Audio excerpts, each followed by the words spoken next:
יברכך אדוני וישמרך.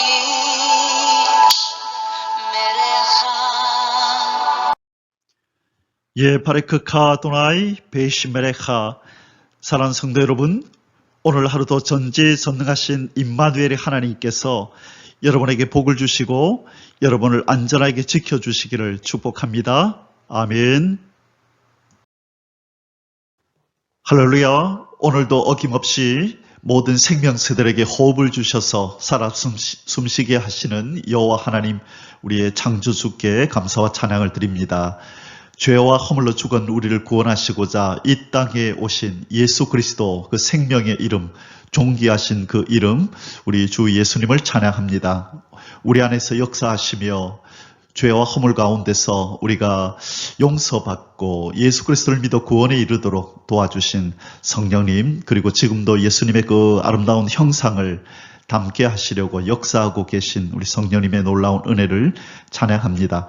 오늘 1.189 성경 장별 강의 104번째 시간으로 레위기 14장을 공부하도록 하겠습니다. 오늘 레위기 14장의 제목의 말씀은 나병 환자가 정결하게 되는 규례. 자, 어저께 13장에서 우리는 나병에 대한 이야기를 쭉 나눴습니다.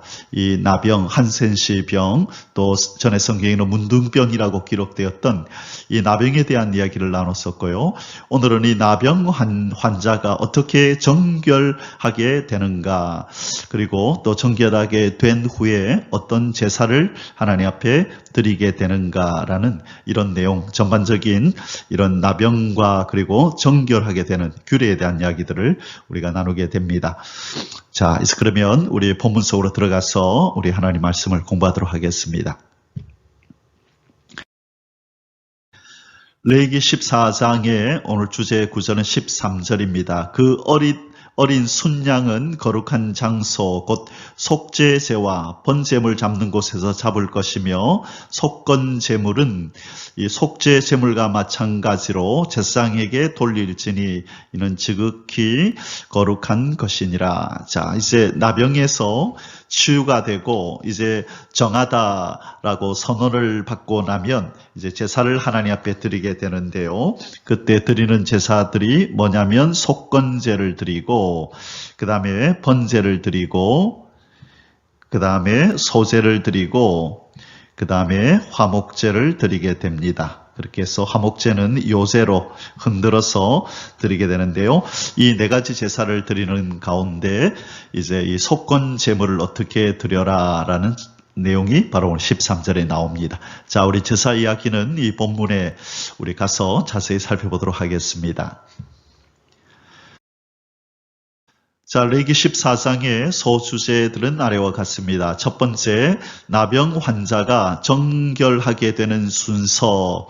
자, 어떤 순서를 따라서 정결하다고 선언을 받게 되는지 우리 1절에서 20절에서 말씀하고 있고요. 두 번째는 가난한 나병 환자들을 위한 정결 규례. 조금 전에 말씀드린 바와 같이 이 나병에서 이제 나았다고 선언을 받을 때 제사를 드려야 되는데, 제사를 드리기 위해서는 뭐가 필요하지요? 제물이 필요하잖아요. 그런데 이 제물을 준비할 돈이 없는 사람들, 그렇죠? 이 나병이라고 판명이 되어서 격리돼서 있었기 때문에 사회활동을 할 수가 없었죠.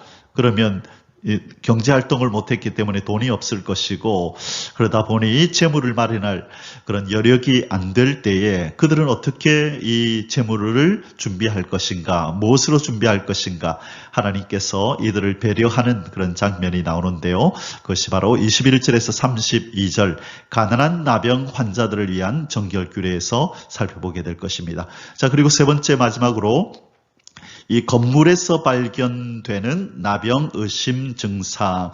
자, 이 부분은 지금 이스라엘 백성이 레위기 이 말씀을 하나님께로부터 받을 때에 이들은 지금 광야에 있지요. 그렇죠? 그래서 아직 이들에게는 건물이 없습니다. 그런데 바로 지금 3번에서 말씀하는 건물에서 발견되는 나병 의심 증상, 이것은 가나안 땅에 들어가거든 내가 너희들에게 주는 땅, 그 땅에 거주할 때에 이 건물에서 이런 증상이 나타나면 이렇게 해라라는 말씀을 하는 것입니다. 그래서 이것은 광야에서 이 거주할 때 해당되는 것이 아니고 가나안 땅에 입성 후에 일어날 일들을 미리 말씀하시는 것입니다. 이것은 무엇을 또한 내포하고 있는 거죠? 내가 반드시 너희들에게 무엇을 주신다? 가나안 땅을 주고야 말 것이다. 너희들은 반드시 이 땅에 들어가게 될 것이라는 것을 함축하고 내포하고 있는 하나님의 약속이 있는 그런 말씀인 것입니다. 자, 그러면 오늘 이 세 가지를 가지고 우리가 이 이스라엘 백성들에게 하나님 뭘 명하셨고 이것이 영적으로 우리에게 어떻게 적용되는지를 살펴보도록 하겠습니다.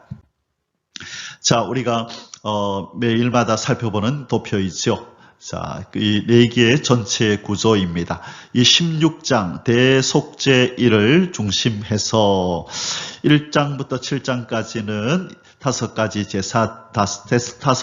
제사 이야기가 나왔었죠. 그 다음에 8장에서 10장까지는 제사장 관련해서 어떻게 해라, 무엇을 먹어라, 무엇을 입어라, 이런 제사장 관련 규례가 나왔고, 지금 이제 11장에서 15장까지 이제 일상생활에서의 정결하고 또 부정한 것, 이런 부분들을 우리가 지금 나누고 있습니다. 여기에서는 이 음식에 대한 이야기가 나왔었고, 그죠? 음식에 대한 이야기가 나왔고, 자, 11장이 음식에 대한 이야기, 그리고 12장이 산모의 정결에 대한 이야기, 그리고 13장, 어제가 무슨 이야기였죠? 이 나병에 대한 이야기, 그리고 오늘 이제 14장이 나병 환자들이 정결해지려면 어떻게 해야 되는지 정결 의식에 대한 이야기가 이어지게 됩니다.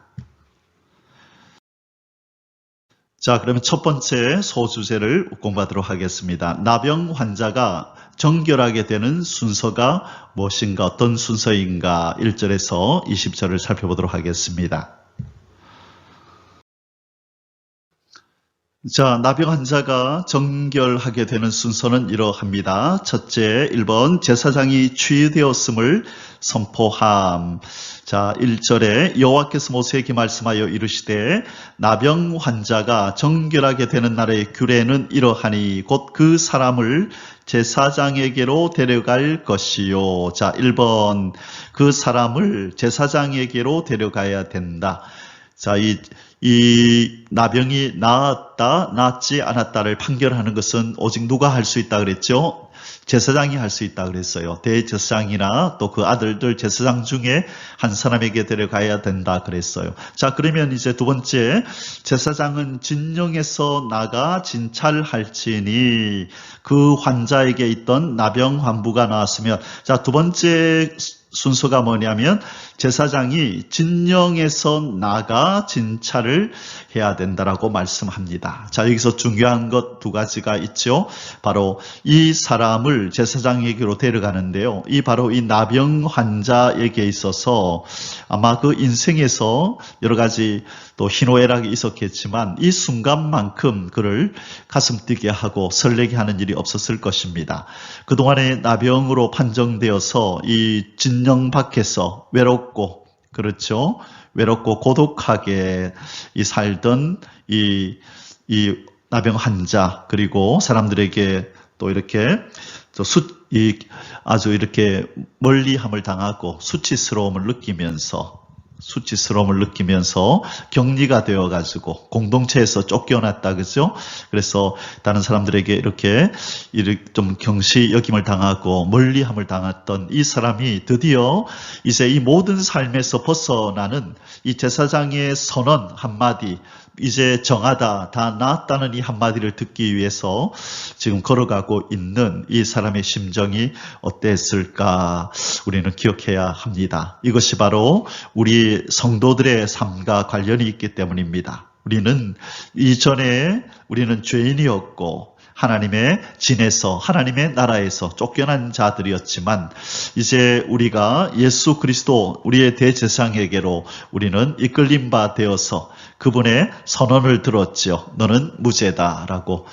이 당시에 구약 당시의 제사장은 이 나병 환자에게 특별히 해줄 수 있는 일이 없었죠. 치료되어서 낫고 나오면 이제 나았다고 선언할 뿐이었지만 우리의 대제사장은 우리의 나병균, 이 죄 문제를 나병병균을 우리 주님, 우리의 대제사장이 친히 없애시고 그 몸으로 그 피로 씻으셔서 우리에게 죄 없다. 너는 이제는 나병이 아니다라고 선언해 주신 것이죠. 그것이 바로 두 번째 제사장에서 진영 밖으로 나가는 이 사건입니다.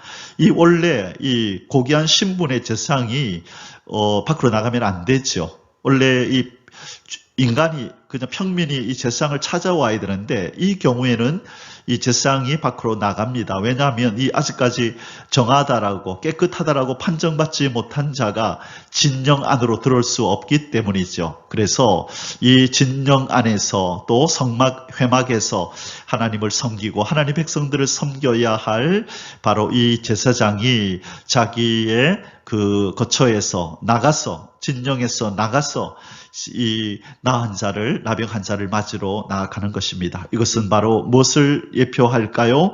예수 그리스도께서 하늘의 영광을 버리고 이 나병한 자 같은 바로 죄인들이 있는 이 지구 땅을 찾아오시는 사건을 의미하는 것입니다.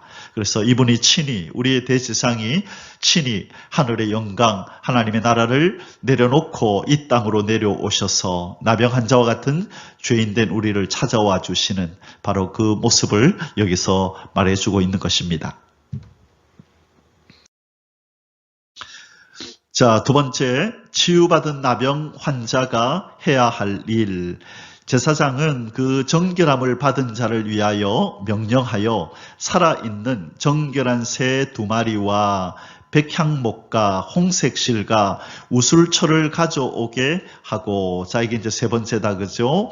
자, 그 사람을 제사장에게로 이끌어 가고, 제사장은 진영 밖으로 나가서 이 나병 환자를 만나고, 자, 그리고 나서 제사장은 그 정결함을 받을 자를 위하여 명령하여 이제 살아있는 정결한 새 2마리, 그리고 백향목과 홍색실과 우슬초를 가져오게 하고, 제사장은 또 명령하여 그 새 하나는 흐르는 물 위 질그릇 안에서 잡게 하고, 아까 새 2마리였잖아요. 그죠? 2마리 중에 한 마리는 흐르는 물 위 질그릇 안에서 잡게 하고, 다른 새 또 한 마리는, 다른 새는 산채로 가져다가 백향목과 홍색실과 우슬초와 함께 가져다가 흐르는 물 위에서 잡은 새의 피를 찍어 나병에서 정결함을 받을 자에게 7번 뿌려 정하다 하고, 그 살아있는 새는 들에 놓을지며. 자, 여기서 특별히 이제 정결함을 받을 자에게 이 새를 가져오라고 하는 것은, 이제 새 2마리를 가져와서요, 새에게 이런저런 이제 의식을 치르잖아요. 이것은 바로 이 새는 무엇을 상징한다고 볼 수 있냐면 바로 환자를 상징한다고 볼 수 있습니다. 그래서 이 새에게 지금 이제 행해지는 이 모든 일들이 바로 이 정결함을 받을 자를 위하여 이 정결함을 받기 위해서 찾아온 나병 환자가 이렇게 핏부 죽임을 당하고, 그리고 한 마리는 이제 죽임을 당하죠. 그리고 그 다음 새는 이렇게 살아서 날아가는. 그래서 이 2마리 새가 이 바로 나병 환자, 이제 정결함을 받을 자를 상징한다고 보면 됩니다. 그래서 누군가가 이렇게 피 흘려 죽는 의식을 치르고, 그리고 나면 자기에게 자유가 와서 이렇게 자유롭게 날아가는 원래의 삶으로 복귀하는 그런 일이 벌어진다는 것이죠. 자, 지금 이 나병 환자가 이 가지고 와야 될 재물은 이 값비싼 소나 양이나 염소나 이런 것들이 아닙니다. 그렇죠? 이것은 왜 그러냐면 혼자 집 밖에서 떨어져 생활하던 이 환자가 이 진 안에 있는 가축, 그죠? 이 집에서 기르는 가축을 접할 수가 없고 가져올 수가 없는 거죠. 그래서 하나님께서 가장 손쉽게 구할 수 있는 새를 가지고 오라고 그렇게 말씀하고 계신 것입니다. 자, 여기서 이 2마리 새뿐만 아니라 가지고 오라는 것들이 뭐가 있었죠? 백향목이 있었다, 그죠? 백향목.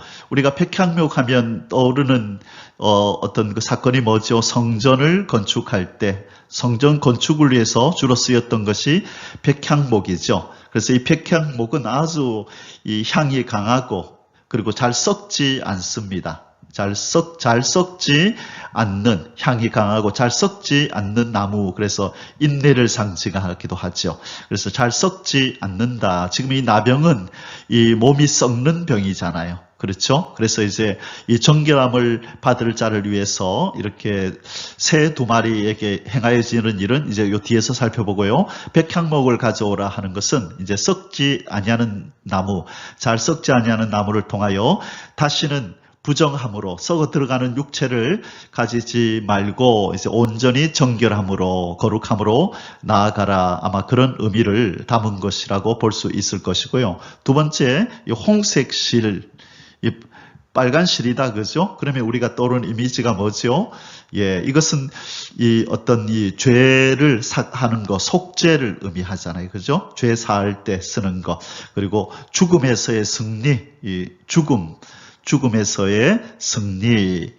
자, 그래서 이제 이 나병으로 말미암아 이 죽었던 생명에서 이제 다시 살아나는 것, 이 생명이 부활되는 것, 어떤 그런 것을 의미한다고 볼 수 있습니다. 이 고대에는 이런 이 아주 진한 이 빨간색을 중요한 것을 표시할 때 쓰는 그런 색깔이었다 그래요. 가장 중요한 것을 표할 때 쓰는 색깔이 아주 진한 홍색 실이었는데, 이것은 지금 우리가 이렇게 생각하는 것처럼 바로 속죄를 상징하고 죽음에 대한 생명의 승리, 이런 것들을 상징한다, 그렇게 이해할 수 있겠습니다. 자, 그 다음에 세 번째가 우술초지요. 우술초. 세 번째가 우술초. 우술초는 그 잎이 이렇게 많이 있어가지고 흡수력이 좋아서요. 지금 뭘 하려고 이걸 가져오라 그러죠? 피를 찍어 발라야 되잖아요. 그죠? 그래서 이렇게 백향목과 홍색실과 우술초를 이렇게 모아서 그 다음에 아마 홍색실로 감고 그것을 이렇게 채처럼 피를 찍어서 이렇게 바르는 바로 그 일을 위해서 지금 우술초를 가져오라고 말씀하는 것 같습니다.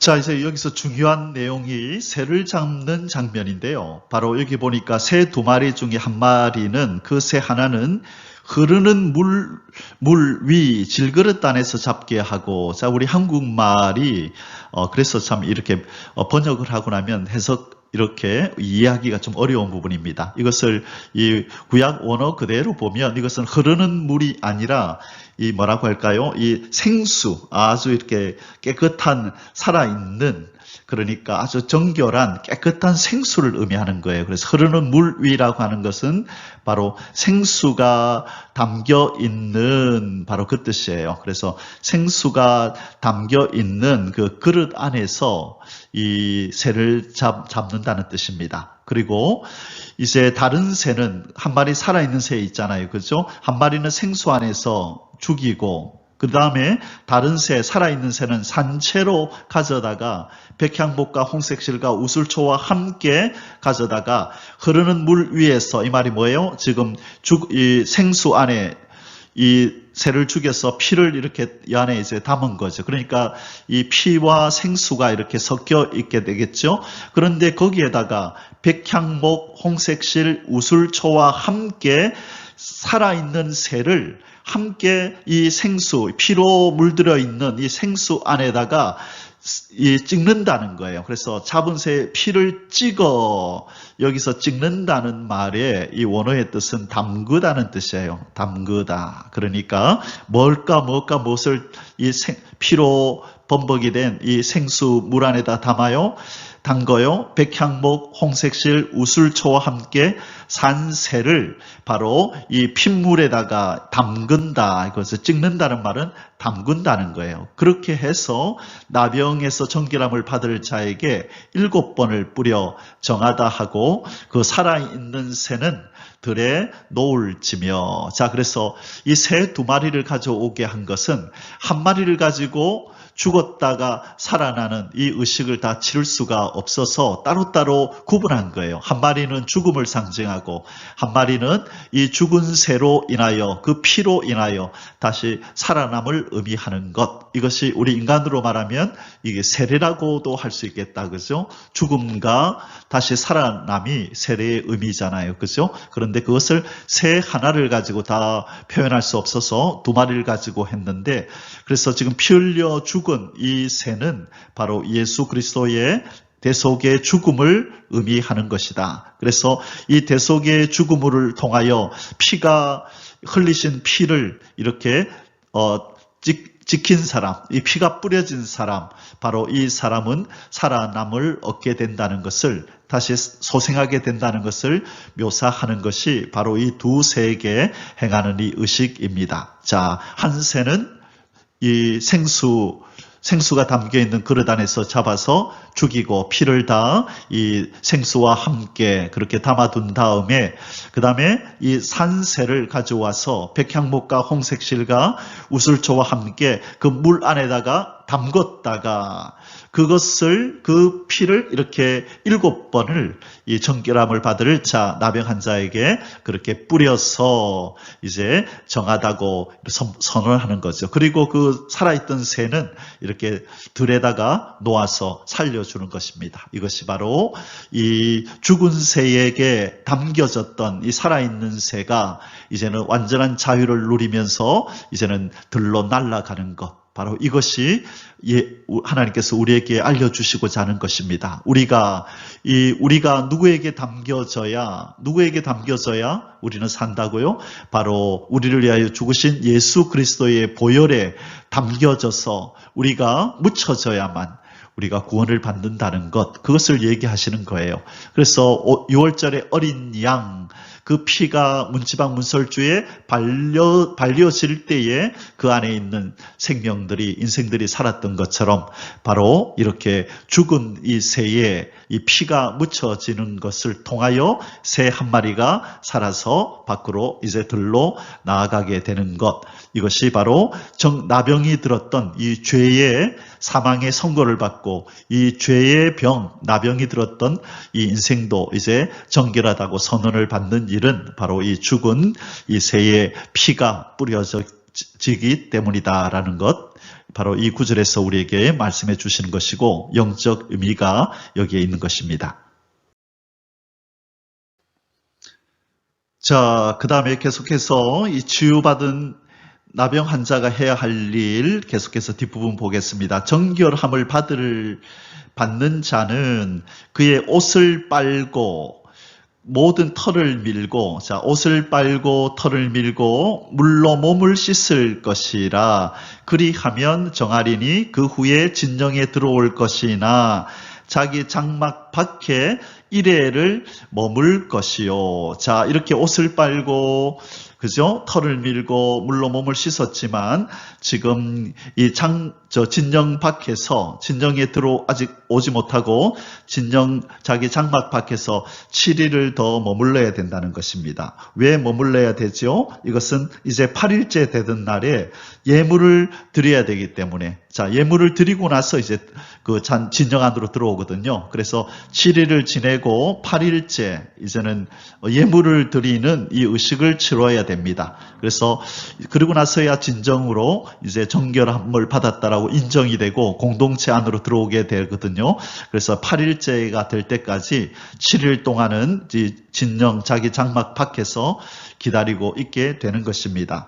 자, 이것은 꼭 이 할례와 같은 거예요. 할례. 이 아이가 태어났습니다. 탄생을 하면 이 아이는 바로 이 이스라엘 백성으로 그렇게 인정이 되나요? 예, 비록 이스라엘 진중에서 이스라엘 자손들 가운데서 태어났기 때문에 이스라엘 백성이지만은, 그러나 실제적으로는 이스라엘 백성이지만, 그러나 이 8일째 되던 날 할례를 행함으로 말미암아 비로소 그들은, 이 아이들은 언약 백성의 일원으로 확증되는 것입니다. 그래서 이 칼빈이 이런 말을 했어요. 이 8일째에 이렇게 7일을 기다렸다가 8일째 예물을 드리고 바로 이스라엘 공동체로 들어오게 되는 바로 이 나병 환자의 경우와 이 8일째 할례를 받고 정식으로 이스라엘 백성의 일원으로 들어오게 되는 이 아기들, 이 어떤 입장이 비슷하다, 거의 같다라고 이렇게 칼빈의 주석에 보면 그렇게 해석을 해놓았어요. 자, 그래서 지금 그동안에 이스라엘 진 밖에서 쫓겨나서 죽은 자와 방불한 삶을 살다가 이방인처럼 그렇게 쫓겨났다가 다시 이스라엘 진중으로 들어오는 이 행위를 위해서 7일을 기다렸다가 8일째 예물을 드리고, 그리고 나서야 이제 하나님의 공동체 이스라엘 백성 안으로 들어오게 되는 것입니다. 자, 9절에 일곱째 날에 그는 모든 털을 밀되 머리털과 수염과 눈썹을 다 밀고 그의 옷을 빨고 몸을 물에 씻을 것이라. 그리하면 정하리라. 자, 죽은 자로 살았던 모든 흔적들, 그렇죠? 이 나병 환자로 살았을 때 그의 몸에서 자랐던 모든 털을 밀어버리고 머리털도 밀고 수염과 눈썹 다 밀고, 그리고 걸치고 있었던 옷을 다 빨고 몸도 물에 씻은 이후에, 그리고 이제 예물을 드리면서 하나님 백성으로 다시 복귀하게 되는 것입니다. 자, 세 번째, 치유받은 나병 환자가 드릴 예물. 8째 날에, 그죠? 7일 동안을 기다렸다가 이제 8일째가 되었습니다. 그는 흠없는 어린 순양 2마리와 1년 된 흠없는 어린 암양 1마리와 또 고운 가루 10분의 3 에바에 기름 섞은 소재물과 기름 한 록을 취할 것이요. 정결하게 하는 제사장은 정결함을 받을 자와 그 물건들을 회막문 여호와 앞에 두고 어린 순양 1마리를 가져다가 기름 한 록과 아울러 속건제로 드리되, 자, 어린 순양 1마리는 속건 제물로 드리되 여호와 앞에 흔들어 요제를 삼고, 자, 속건제를 드리되 요제를 삼아라. 방식은 무슨 방식으로? 흔드는 것이 요제였지요. 요고 위 화전, 그렇죠? 흔드는 제사. 그래서 속건제로 드릴 때 어린 양 1마리를 이 기름 한 록과 이렇게 아울러서 하나님 앞에 들어서 흔들어서 요제로 삼아라. 그리고 그 어린 순양은 거룩한, 자, 속건제로 드린, 요제로 삼아서 속건제로 드린 그 어린 순양은 거룩한 장소, 곧 속죄제와 번제물 잡는 곳에서 잡을 것이며, 이것은 어디죠? 예, 이 거룩한 장소라는 걸 번제단을 의미하는 거였죠. 잡을 것이며, 속건 제물은 속죄 제물과 마찬가지로 제사장에게로 돌릴지니 이는 지극히 거룩한 것이니라. 속건제를 드리고 이 드린 이 제물은 제사장에게 돌려서 제사장의 소유가 되게 하라.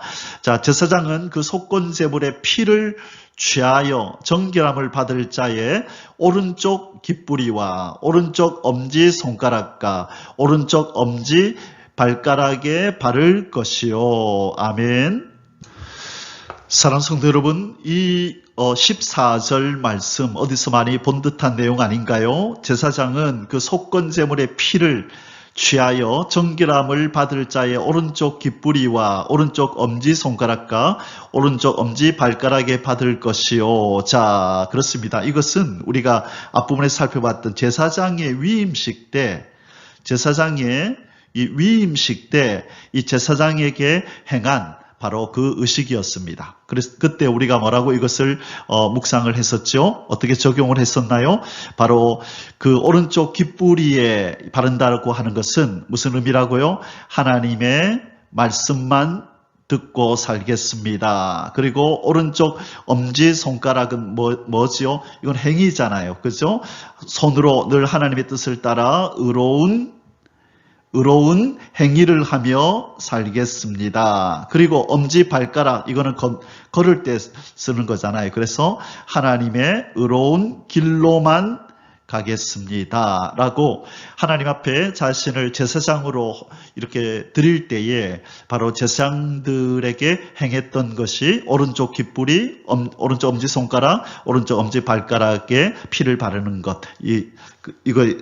이런 행위였었죠. 그죠? 자, 이것처럼 바로 지금 이제 나병에 들었다가 다시 이스라엘 백성의 진중으로 들어오는 이 사람들에게도 이렇게 하라는 거예요. 이제 너희들은 죽은 자가 아니라 새롭게 태어난 자다. 거듭난 자다. 그러니 이제부터 너희들의 귀는 항상 하나님의 말씀을 듣고 너희들의 손가락은 손으로는 의로운 행위를 하며 하나님 기뻐하는 행위를 하고 너희들의 발로는 항상 하나님이 원하시는 의의 길만 걸어가도록 하라라는 것을 말씀하는 것입니다. 바로 이것이 누구에게 주어지는 의무이고 또 주어지는 삶이지요. 바로 우리 성도, 바로 이 거듭난 인생인 우리 성도들에게 주어지는 삶이 바로 이것입니다. 그래서 이전에는 우리가 주인이고 우리 마음대로 소견에 오른 대로 살았지만 예수 그리스도로 말미암아 구원을 받고 새롭게 태어나서 하나님의 백성으로 들어올 때에 우리에게 주어지는 것이 오른쪽 깃불이, 오른쪽 엄지손가락, 오른쪽 엄지발가락에 주님의 피를 발라서 하나님의 말씀만 듣고 하나님이 원하시는 의로운 행위를 하며 하나님이 정하신 의의 길만 걸어가겠습니다라고 결단해야 하는 것이 바로 성도들의 삶인 줄을 믿습니다. 아멘. 자, 15절에서 20절 뒷부분 마저 읽겠습니다. 제사장은 또 그 한 록의 기름을 취하여 자기 왼쪽 손바닥에 따르고 오른쪽 손가락으로 왼쪽 손에 기름을 찍어 그 손가락으로 그것을 여호와 앞에 7번 뿌릴 것이요. 자, 기름을 왼손에다가 우리가 화장품 바르듯이 왼손바닥에 이 기름을 부은 다음에 오른쪽 손가락으로 왼쪽 손에 부었던 이 기름을 찍어서 그 손가락으로 그것을 여호와 앞에 7번 뿌릴 것이요. 손에 남은 기름은 제사장이 정결함을 받을 자의 오른쪽 깃뿌리와 오른쪽 엄지손가락과 오른쪽 엄지발가락 곧 속건 제물의 피 위에 바를 것이며, 자, 아까는 피를 발랐죠. 깃뿌리와 손가락과 엄지발가락, 그 피가 묻은 그곳에다가 기름까지 바르라는 것입니다. 자, 피 위에 바를 것이며 아직도 그 손에 남은 기름은 제사장이 그 정결함을 받을 자의 머리에 바르고 제사장은 여호와 앞에서 그를 위하여 속죄하고.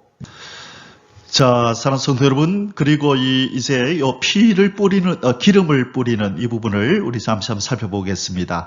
자, 조금 전에 깃뿌리와 또 손가락, 엄지발가락에 피를 바르고 또 이제 그 위에다가 이제 기름을 바르는데, 기름을 바를 때 먼저 여호와 하나님 앞에 7번을 뿌리지요. 자, 이것은 이 기름을 거룩해 하는 의식이라 볼 수 있습니다. 자, 우리가 이 관유는 그 자체가 거룩하기 때문에 이 기름을 바르면 다른 것들도 거룩하게 되잖아요. 그러나 지금 이 기름은 그 관유가 아니고 일반 기름입니다. 그래서 이 기름을 하나님 여호와 앞에 뿌리는 것은 기름을 성결하게 할 필요가 있었기 때문이라고 볼 수 있습니다. 그래서 옛날에 이전에 우리가 제사장 위임식에서 볼 수 있던 그 관유가 아니기 때문에 바로 이렇게 하나님 앞에 뿌림으로 이것을 정결케 한다는 의미를 가질 필요가 있었던 것입니다.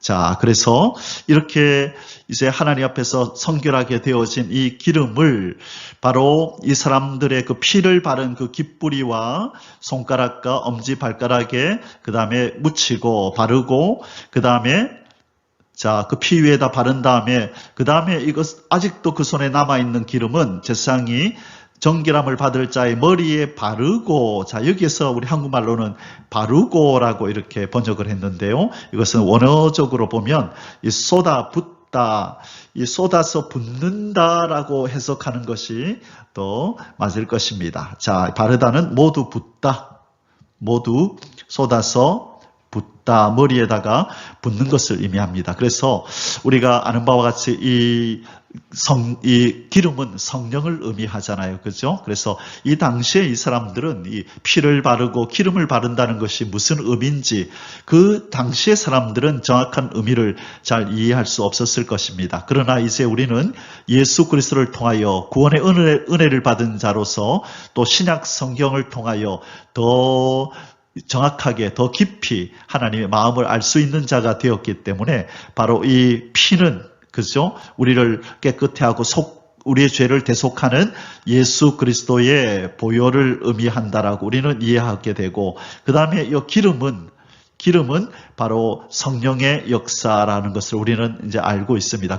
그렇다면 피를 바르고 그 위에다 기름을 바른다고 하는 것은 바로 피를 통하여 거룩하게 되어진 하나님의 백성들에게 이제는 성령의 능력과 성령의 은사를 부어서 이제는 하나님 백성으로서의 합당한 삶을 살아가기에 부족함이 없도록 그렇게 은혜를 베푸는 행위다라고 우리에게 적용할 수 있겠습니다. 이처럼 하나님께서 이 나병이 들었던 우리 인간들, 죄인이지요. 그죠? 그래서 나병 환자가 정상적으로 하나님의 백성으로 들어올 때나 이 죄인된 우리가 정상적으로 다시 하나님께로 하나님의 가족으로서 들어갈 때에 행하는 의식이 비슷하다는 것을 우리는 이 구절을 통해서 알게 됩니다.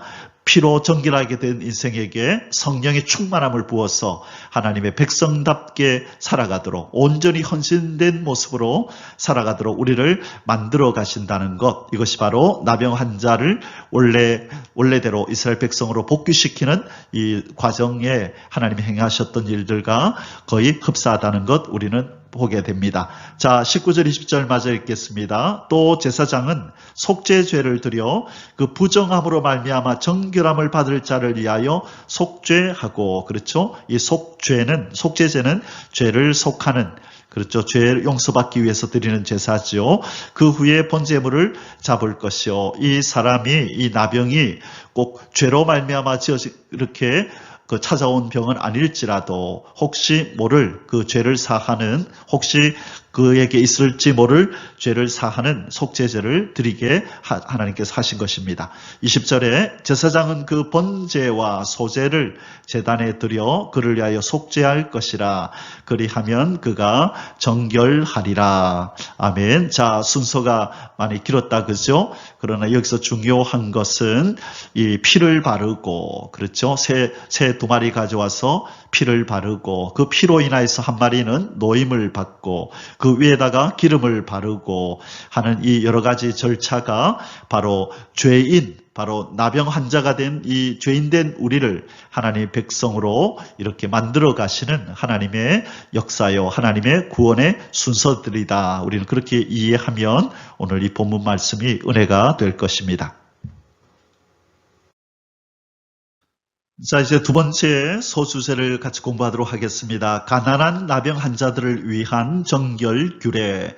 자, 지금 앞부분에서 우리가 지금 이제 정결함을 받을 이 사람이 그동안에 치유를 받고 이제 정결하다고 선언을 받기 위해서 어떤 제사를 드리고 또 어떤 예물들을 드려야 되는지 그렇게 쭉 말씀을 나눴었죠. 자, 그랬는데 이제 제사를 위해서 예물을 드릴 이 나병 환자들이 더 가난해서 예물을 드릴 만한 여건이 되지 않을 때에 어떻게 해야 되느냐. 이 의식을 치러야 그가 정함을 받고 이제 정상적인 삶으로 복귀하는데 제사를 드리지 못하면 그럴 수가 없잖아요. 그래서 이들을 위해서 하나님이 바로 이들의 상황을 배려해서 이렇게 어떤 또 규례를 만드시는 장면이 21절에서 32절에 나옵니다. 하나님의 사랑과 자비와 긍휼을 볼 수 있는 내용입니다. 자, 한번 보겠습니다. 자, 가난한 나병 환자들을 위한 정결 규례 1번, 모든 나병 환자들이 예외 없이 드려야 하는 예물. 자, 원래 이 나병 환자들이 이제 정하다 인정을 받기 위하여 드려야 될 이 제물이 있었었죠. 그것이 뭐였나요? 어린 양 2마리, 그죠? 어린 양 2마리와 그 다음에 암양 암양 한 마리였습니다. 이것이 정상적으로 드리는 예물이었었죠. 정식적으로 드리는 예물이었는데 이 가난하여서 이것에 미치지 못할 경우에 지금 3마리나 필요하다 그죠? 어린 양 2마리, 그 다음에 어린 순양이었죠. 어린 순양 2마리에 암양 1마리, 3마리를 가져와야 되는데 이에 미치지 못할 때는 어떻게 해야 되느냐? 21절에 만일 그가 가난하여 그의 힘이 미치지 못하면, 어디에 미치지 못하면 바로 이 정상적인 예물에 미치지 못하면 그는 흔들어, 여기서 흔든다는 말은 요새를 위하여 이 뜻이에요. 요새를 위하여 흔드는 것이 요새였잖아요.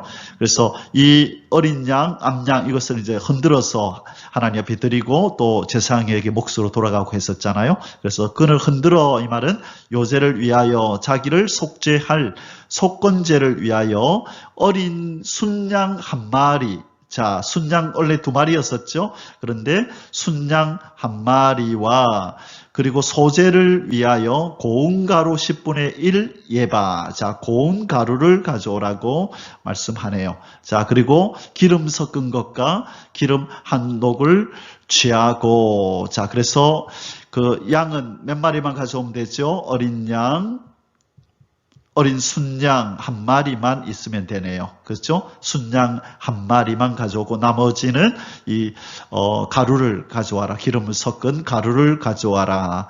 그렇게 지금 하나님께서 배려를 해 주셨습니다. 자, 그러면 이 나병 환자로서 저기 격리돼 있다가, 그렇죠? 저기 밖에서 쫓겨나 있다가 들어오는 사람이 이것도 없으면 어떻게 해요? 그런데 아까 2절에서 보니까 이 나병 환자 이제 나 다 나았어 라고 할 때에 제사장에게로 데려가야 되잖아요. 그때 데리고 올지며 할 때 데리고 오는 사람이 누굴까요? 데리고 오는 사람들, 자는 누구냐면 바로 가족이나 친지들이나 이런 사람들이겠죠. 그래서 이 나병 환자가 이 예물을 드릴 여력이 없을 때는 이 가족과 친지들 중에서 힘을 보태어서 이 나병 환자가 이제 정상적인 삶으로 돌아올 수 있도록 예물을 드릴 수 있도록 도와줘야 되는 것이죠. 그렇죠? 이것이 바로 우리가 영적으로도 우리의 형제 자매된 자들이 하나님께로 가족으로 돌아올 수 있도록 우리가 도와야 된다는 것을 그렇게 말씀해 줍니다. 이번 힘이 닿는 대로 형편에 따라 예물을 드리라 명하시는 여호와 하나님. 자, 처음에는 원래대로 그죠? 어린 순양 2마리와 암양 1마리를 드려야 되는데 그것이 안 될 때는 어린 순양 1마리에다가 가루에다 기름을 섞어서 드려라. 그럼에도 불구하고 거기에도 미치지 못하는 사람은 어떻게 되느냐? 그의 힘이 미치는 대로 산비둘기 2이나 집비둘기 새끼 2를 가져다가 하나는 속죄 제물로 하나는 번제물로 삼아 비둘기를 가져오라는 것입니다. 비둘기 2마리 가져오래요. 그것이 산비둘기도 괜찮고 집비둘기도 괜찮다. 그러니 2마리를 가져와서 1마리는 뭐를 위해서, 1마리는 속죄 제물로 또 1마리는 무엇으로? 번제물로 드리라라고 하나님께서 배려를 해 주십니다.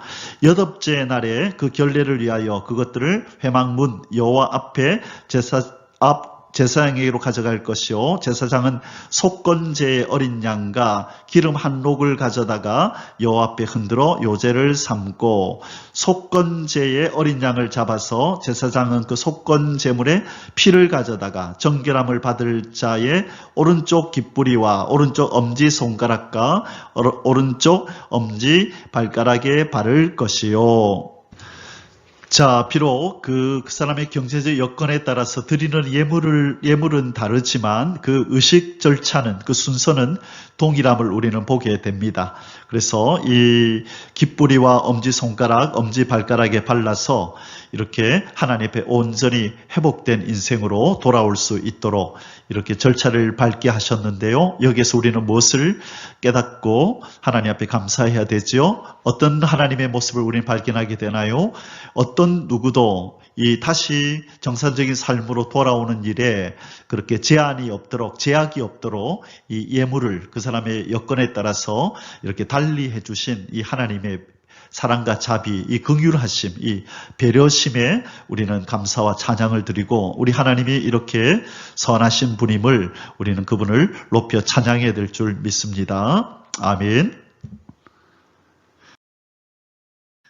자, 26절부터 계속 뒤에 읽겠습니다. 제사장은 그 기름을 자기 왼쪽 손바닥에 따르고 오른쪽 손가락으로 왼쪽 손에 기름을 조금 찍어 여호와 앞에 7번 뿌릴 것이요. 자, 앞에서 우리가 그 정상적으로 예물을 드렸던 자들에게 행했던 그 순서와 동일하죠. 그 손의 기름은 제사장이 정결함을 받을 자의 오른쪽 깃뿌리와 오른쪽 엄지손가락과 오른쪽 엄지발가락 곧 속건 제물의 피를 바른 곳에 바를 것이며, 자, 피를 바른 곳에다가 기름도 바르라. 그래서 피 플러스 기름이었죠. 앞에도 이 내용이 나왔었죠.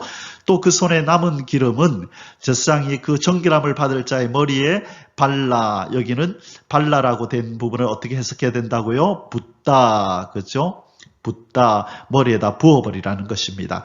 여호와 앞에서 그를 위하여 속죄할 것이며, 그는 힘이 미치는 대로 산비둘기 한 마리나 집비둘기 새끼 한 마리를 들이되 곧 그의 힘이 미치는 대로 한 마리는 속죄죄로 한 마리는 소제와 함께 번제로 드릴 것이요. 제사장은 정결함을 받을 자를 위하여 여호와 앞에 속죄할지니 나병 환자로서 그 정결 예식에 그의 힘이 미치지 못한 자의 규례가 그러하니라. 자, 아멘. 그래서 힘이 미치지 못하더라도 반드시 정결 의식을 치를 수 있도록 하나님이 그 경제적 여건의 수준에 따라서 이렇게 예물을 차별화해 주신 것, 이것이 하나님의 사랑이다, 긍휼이다 라는 것을 우리는 기억해야 합니다. 자, 이제 세 번째 소주제를 다루도록 하겠습니다. 건물에서 발견되는 나병 의심 증상. 자, 서론에서 말씀드렸듯이 지금 이 내용은 이 광야에서 지금 진을 치고 있는 이스라엘 백성들에게 하시는 말씀이 아니라 장차 가나안 땅에 들어갔을 때에 너희들이 살게 되는 그 건물에서 이런 증상이 나타나면 이렇게 해야 된다. 앞으로 미래에 일어날 일을 말씀하시는 내용입니다. 자, 1번, 집안에서 나병으로 의심되는 색점이 발생하면 해야 할 일이 무엇인가? 여호와께서 모세와 아론에게 말씀하여 이르시되 내가 내게 기업으로 주는 가나안 땅에 너희가 이를 때에 너희 기업의 땅에서 어떤 집에 나병 색점을 발생하게 하거든 그 집 주인은 제사장에게 가서 말하여 알리기를 무슨 색점이 집에 생겼다 할 것이요. 이제는 사람이 아니고 그죠? 이 어떤 집에 자기가 거처하는 집에서 그곳은 어디라고요? 가나안 땅에 너희가 이를 때에 이것은 해당하는 것이다 라고 말씀합니다. 그래서 광야에서의 삶이 아니라 가나안 땅에 이루고 나면 이렇게 해라 이 뜻입니다. 제사장은 그 색점을 살펴보러 가기 전에 그 집안에 있는 모든 것이 부정을 면하게 하기 위하여 그 집을 비우도록 명령한 후에 들어가서 그 집을 볼지니 그 색점을 볼 때에 그 집 벽에 푸르거나 붉은 무늬의 색점이 있어. 자, 푸르거나 붉은 무늬의 색점이 있어 벽보다 우묵하면, 그렇죠. 자, 그래서 푸른색, 붉은색의 색점이 있는데 벽 안으로 이렇게 벽이 이렇게 있으면 벽 안으로 이렇게 우묵하게 들어가 있고 안에 이 푸른색, 자, 푸른색과 또 무슨 색깔? 이 붉은색. 자, 이런 색점이 이렇게 보이면 어떻게 하라? 제사장은 그 집 문으로 나와 그 집을 1회 동안 폐쇄하였다가, 자, 사람일 경우에는 7일간 격리했었죠. 격리. 마찬가지로 이 집일 경우에는 폐쇄시키랍니다. 드나들지 말고 잠그라는 것입니다. 1회 만에 또 가서 살펴볼 것이요. 그 색점이 벽에 퍼졌으면 그는 명령하여 색점 있는 돌을 빼내어, 자, 그 색점이 있는 돌을 빼내어서 성 밖 부정한 곳에 버리게 하고, 어디로 가져가라고요? 성 밖으로 멀리 가져가서 버리게 하고, 또 집안 사방을 긁게 하고, 자, 그래서 그 색점이 발견된 여기에서 색점이 발견됐으면 그 주변에 있는 것들을 다 긁어내라고 말씀합니다. 긁게 하고 그 긁은 흙을 성밖 부정한 곳에 쏟아버리게 할 것이요. 그리고 흙을 모아서 이것도 저 성밖으로 가져가서 쏟아버리게 할 것이요. 그들은 다른 돌로 그 돌을 대신하여 다른 흙으로 집에 발을 치니라. 자, 돌을 떼어낸 곳에는 다른 돌을 넣고 긁은 곳에는 다른 흙으로 다시 발라서 정결하게 해라. 그렇게 말씀하십니다.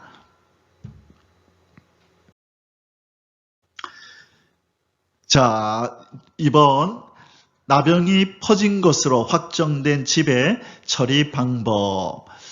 돌을 빼내며 집을 긁고 고쳐 바른 후에, 자, 이제 고쳤습니다. 그죠? 고쳐서 돌을 빼내고 다른 돌로 끼우고 집을 긁어버리고 다른 흙으로 그렇게 발랐는데 색점이 집에 발생하면, 재발하면, 자, 다시 또 생긴 것입니다. 제사장은 또 가서 살펴볼 것이요. 그 색점이 만일 집에 퍼졌으면 악성 나병인즉 이는 부정하니 그는 그 집을 헐고 돌과 그 제목과 그 집의 모든 흙을 성 밖 부정한 곳으로 내어갈 것이며, 자, 이제는 두 번 이런 일이 이제 생기면, 자, 처음에는 이제 괜찮다 생각하고 수리를 했는데, 그리고 지났는데 다시 재발이 돼버리면 이제는 헐어버리고 그 재료들을 다 성 밖으로 가져가서 버려라. 그 집을 폐쇄한 날 동안에 들어가는 자는 저녁까지 부정할 것이요. 그 집에서 자는 자는 그의 옷을 빨 것이요. 그 집에서 먹는 자도 그의 옷을 빨 것이니라. 그 집을 고쳐 바른 후에 제사장이 들어가 살펴보아서 색점이 집에 퍼지지 아니하였으면 이는 색점이 나은 것이니 제사장은 그 집을 정하다 하고, 자, 재발하면 헐어버리고 재료들을 다 성 밖에 버려야 되지만 재발되지 않았다 그러면 그 집은 정하다라고 얘기하라는 것입니다. 자, 지금 무슨 얘기를 계속하나요? 우리 자신뿐만 아니라 우리의 주변까지도, 자신뿐만 아니라 주변까지도 거룩해야 한다, 정결해야 한다라는 것을 말씀해 주시는 것입니다. 우리가 아무리 자신을 정결하게 하려 그래도 우리 주변이 정결하지 못할 때에 바로 이 주변의 이 영향력을 받아서 우리 자신에게도 부정함이 넘어올 수 있고 우리가 죄 가운데로 이끌려 들어갈 수 있다는 것을 그렇게 하나님께서 지금 말씀하고 계신 것입니다. 자, 3번, 나병이 퍼진 집을 정결하게 하기 위하여 해야 할 일. 자, 나병이 퍼진 이 집을 어떻게 정결하게 할까요? 우리 앞에서 나온 그 정결 의식과 똑같은 어떤 내용이 나옵니다. 그는 그 집을 정결하게 하기 위하여 새 2마리와, 그렇죠? 새 2마리와 백향목과 홍색실과 우술초를 가져다가, 앞에 한번 나왔었죠? 그 새 하나를 흐르는 물 위, 자, 이때 흐르는 물은 무슨 물이라고요? 생수라고 말씀드렸어요. 생수라고 번역하는 것이 좋다. 그래서 생수가 담겨있는 이 질그릇 안에서 잡고, 자, 그러니까 새를 잡으면 여기 이제 피가 이렇게 묻겠다. 피가 이렇게 핏물이 고이겠네요. 그죠? 거기에다가 백향목과 우술초와 홍색실과 살아있는 새를 가져다가 잡은 새의 피와 흐르는 물을 찍어, 자, 이 4가지를 첫째 백향목, 그죠? 그 다음에 2번째 우술초, 그 다음에 3번째 홍색실, 그리고 4번째 살아있는 새를 바로 이 핏물에다가 찍으라는 거죠. 여기서 찍어라는 말은, 자, 여기 보니까 찍는다는 말은 무슨 뜻이라 그랬죠? 담그다. 그래서 이 4가지를 합쳐서 이 안에다가 담궈 가지고 피를 묻히는 것입니다. 자, 그리고 나서 그 집에 7번 뿌릴 것이요. 집에다가 7번을 뿌릴 것이요. 그는 새의 피와 흐르는 물과 살아있는 새와 백향목과 우슬초와 홍색실로 집을 정결하게 하고 이렇게 피를 뿌리면 그 집이 정결하여진답니다. 여기에는 뭐가 들어갔어요? 새의 피가 들어가 있습니다. 피. 그래서 정결하게 되고 죄를 속하게 하는 모든 일에는 피가 들어가야 한다라는 것을 여기서 강조하고 있습니다. 그 살아있는 새는 성박들에 놓아주고 그 집을 위하여 속죄할 것이라. 그러면 정결하리라. 자, 이 피 뿌린 새로 인하여 이 잡혀있던 이 한 새가 자유를 누리고 이제는 새로운 삶으로 나아가게 되는 것, 바로 예수 그리스도의 피를 통하여 죄의 노예로 그렇게 잡혀있던 우리가 자유함을 누리고 하나님의 나라로 들어가게 되는 이 참된 자유를 누리게 된다는 것을 말씀해 주고 있습니다. 할렐루야. 자, 나병이 퍼진 집을 정결하기 위하여 해야 할 일이 무엇인가? 뒷부분 맞아 읽습니다. 이는 각종 나병 환부에 대한 규례니 곧 옴과 의복과 가옥의 나병과 돋는 것과 뾰루지와 색점이 어느 때는 부정하고 어느 때는 정함을 가리키는 것이니 나병의 규례가 이러하니라. 쭉 지금 이제 지금까지 나병에 대한 이야기, 그렇죠? 그래서 이 나병이 걸렸다가 치유가 되었을 때는 정하다고 제사장이 선언을 해야 되는데 어떤 절차를 밟아서 하는지 쭉 말씀하고, 그리고 이제 가나안 땅에 들어가서 그들이 살게 될 집에 나병이 생기면 어떻게 해야 되는지, 그리고 그것이 나병인지 아닌지 어떻게 구별하는지, 이런 것들을 쭉 지금까지 하나님께서 가르쳐 주셨습니다. 자, 이 모든 것은 누가 진단을 한다? 제사장이 진단을 한다 그랬고, 자, 우리에게 진단을 하는 이 제사장의 역할은 누가 한다 그랬어요? 성경이, 하나님의 말씀이 우리를 진단한다 그랬어요. 그래서 디모데후서 3장 16절에서 17절에 보면 모든 성경은 하나님의 감동으로 된 것으로 교훈과 책망과 바르게 함과 의로 교육하게 유익하니 이는 하나님의 사람으로 온전하게 하며 모든 선한 일을 행하기에 온전하게 하려 함이니라. 그래서 우리를 온전케 하는 것은 하나님의 말씀이요, 하나님의 말씀이 우리를 진단할 때에 우리는 굽어지고 또 이렇게 기울어짐이 없이 온전하게 하나님의 사람으로 설 줄 믿습니다. 아멘. 할렐루야. 사랑하는 성도 여러분, 이제 오늘 우리 레위기 14장의 결론을 맺도록 하겠습니다. 우리 레위기 14장에서 하나님께서 우리에게 말씀하시는, 우리에게 주시는 교훈이 무엇인가? 거주하는 가옥도 정결하게 하라. 우리 여러 가지 말씀을 살펴볼 수 있지만 오늘 우리 결론은 이 거주하는 가옥에 대한 이야기를 좀 했으면 합니다. 자, 거주하는 가옥에, 자, 나중에 어디에 들어가서 가나안 땅, 하나님의 주시는 이 가나안 땅에 들어가서 거주할 때에 가옥도 정결하게 된다. 너희 자신만 정결하게 하는 것이 아니라 더 나아가서 너희들이 거주하는 그 가나안 땅의 그 집, 가옥도 거룩하게 하라. 그 집 주인이 제사장에게 가서 알리라고 말씀합니다. 레위기 14장 34, 35절이었죠.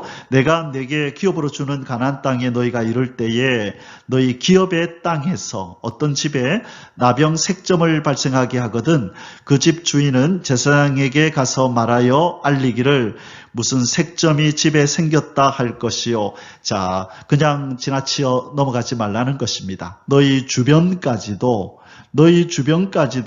거룩하고 정결하게 하라. 왜요? 이 주변이 결국 나 자신에게 영향을 미치고 전염이 되기 때문이죠. 그렇죠? 그래서 하나님은 내 자신뿐만 아니라 내 주변을 정결하게 하라고 말씀하시는 것입니다. 자, 이것이 언제 또 우리 하나님의 마음이 또 나타나냐면요. 이제 신명기에 가면 이스라엘 백성이 드디어 하나님이 허락하시는 이 기업으로 주시는 가나안 땅에 들어가기 직전에 신명기에서 다시 한번 이 원리를 말씀을 합니다. 자, 그 내용을 한번 보겠습니다.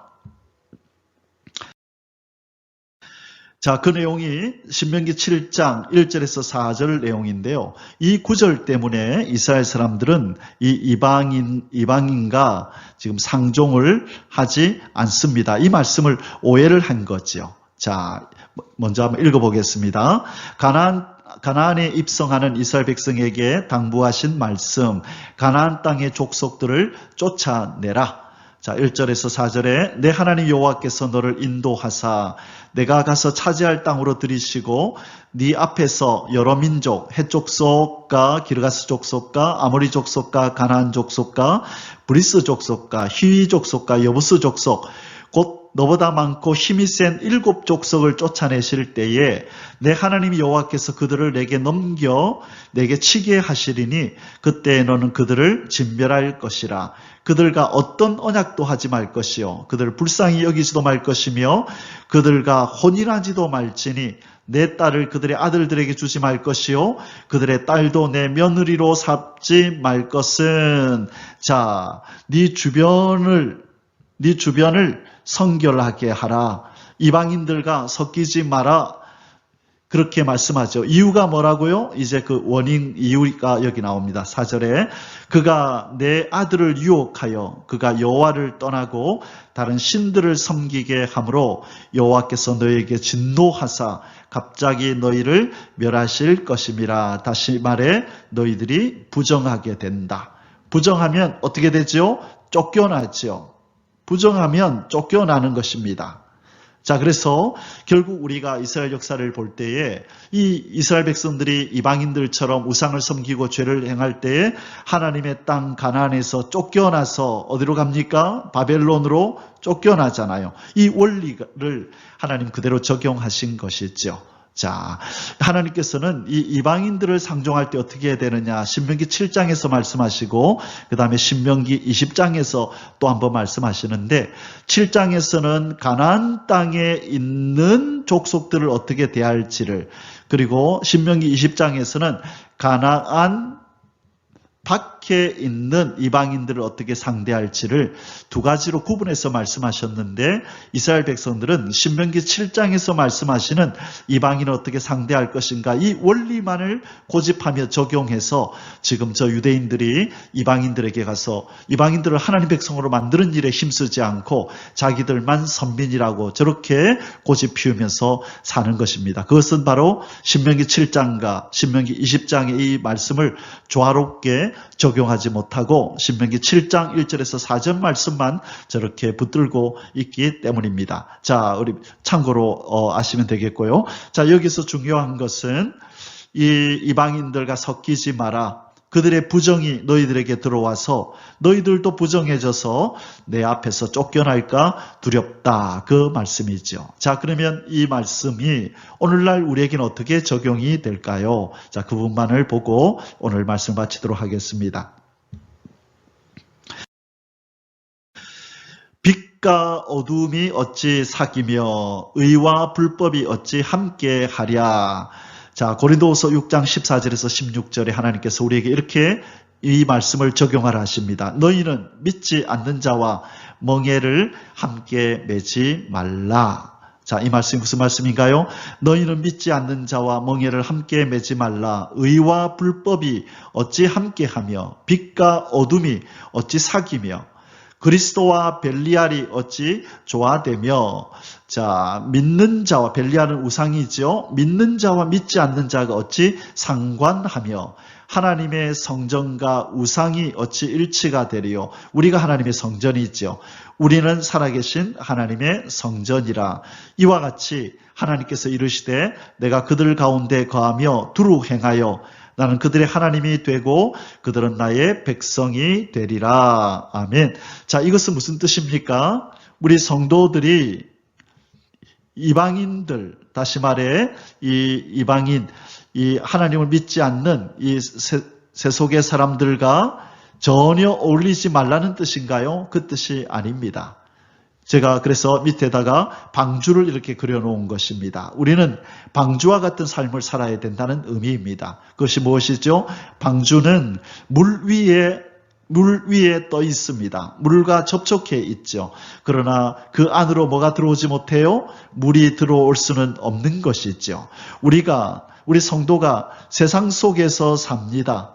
세상은 무엇인가요? 죄가 있고 어둠이 있고 우상이 있고 이런 것들이 즐비한 세상 속에 우리가 방주처럼 살지만 이러한 죄와 어둠과 우상 숭배의 요소들이 우리 안으로 들어오지 못하도록 우리가 우리 자신을 지켜야 한다는 것을 말씀하고 있는 것입니다. 그래서 앞부분에서 하나님께서 가나안 땅으로 들어가는 이스라엘 백성에게 가나안 땅에 있는 7 족속을 쫓아내고 그들과 상종하지 말되 그러나 그 밖에 있는 이방인들은 그 너희 편으로 만들어라. 자, 전쟁을 치를 때 화평을 청하고 그들이 화평을 원하면 그들과 함께 어울려서 그들과 함께 살아도 된다라고 말씀하시는 거예요. 그러나 이 가나안 땅 그들이 거하는 가나안 땅으로 들어오면 안 되는 거죠. 그 밖에 있는 자들과 그렇게 상종하고 지내되 그러나 그들의 삶의 터전 안으로 이방인들이 들어와서 영향력을 미쳐서는 안 된다는 거예요. 영향력을 미치도록 해서는 안 된다. 이 부분이 바로 우리 성도들의 이 딜레마이고 성도들의 고민인 것입니다. 어떻게 세상 속에 살면서 세상을 사랑치 않고 세상에 물들지 않을 수 있을까? 이것이 바로 성도들의 싸움이죠. 이것이 우리가 영적 전쟁이라고 하는 것입니다. 그러므로 우리는 이 하나님께서 오늘 이 나병에 대해서 우리 자신을 이 나병의 부정으로부터 지킬 뿐만 아니라 우리의 가옥도, 집도, 우리의 주변도 지키라는 이 말씀을 통하여 우리 자신뿐만 아니라 우리가 접하고 있는 이 세상 사람들과의 관계 속에서도 항상 거룩함을 유지하고 우리 주변도 거룩하게 하는 일에 힘써야 된다는 이 말씀을 기억하면서 오늘 하루도 우리 자신과 그리고 우리의 주변의 가족, 친지, 이웃들과 우리 생활 터전까지도 거룩하고 정결하게 만드는 일에 힘쓰며 살아가는 저와 여러분이 되시기를 주님의 이름으로 축복합니다. 아멘. 할렐루야. יברכך